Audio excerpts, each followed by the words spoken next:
Scott, you're on. I'm Beverly Jutter Ellis, known as Bevo. Yep. Born and raised here in Muckletoo in the log house that's on 3rd Street. My dad brought the logs down off of the hill and built the log house in about 1917. So I was born and raised here in Muckletoo. I went to the old school to begin with, and one of the stupid things that I did when I was young. Did you set it on fire? Was, A confession. was to, I went up to the poles that held the swings, and I put my tongue on it. And it stuck. And it's true. Tongues do stick to cool poles. Railroad And tracks tongues too. when you take them off the pole, they do leave some of the skin on the pole. And it does hurt. Tootie just came by here and showed me this. Now, what's this, Tootie?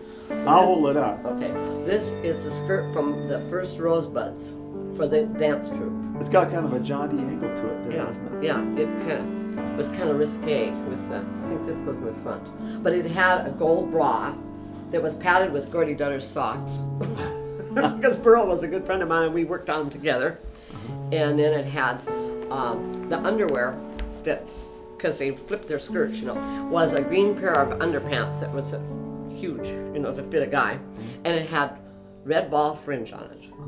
And one of my friends, when I lived on Lamar, worked for a doctor in Seattle, and when she was pregnant, she asked if she could borrow those pants to wear down to have the examination from the doctor with the ball fringe on them, you know, because they, and she wowed them. I ended up moving back into Muckletoo as an adult, and Rosehill by that time had closed down as a school and was a community center, and it was thriving. And so I took calligraphy classes, I took jazz exercise classes there, I worked in the library there with Lois Livingston, and you know, it was just, it was a really central meeting place. And even during the Pioneer Festival, they used to open up the school, and Bevo Ellis had her artwork in there. You know, it was just I think it's through the ages has adjusted to the different, you know, the different populations that have come into Muckletoo. And I think it's really done, I hate to see it go too, but you know, I'm grateful for everything that's given to Muckletoo.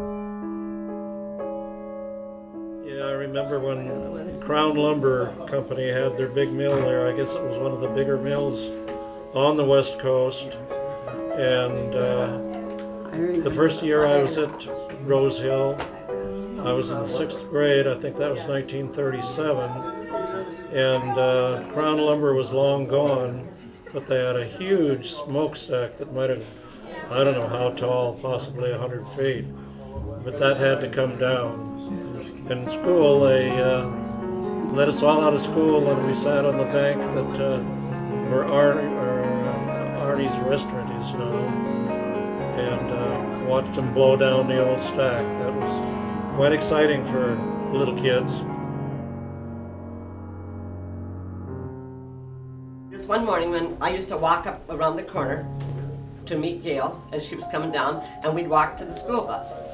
Well, this one day she says, "Come on, Tude, get back here." Well, the Hostess cupcake man had a panel truck, and he didn't know the back door of his truck was open, and he'd lost all of his stuff, Twinkies and cupcakes and whatever variety he had.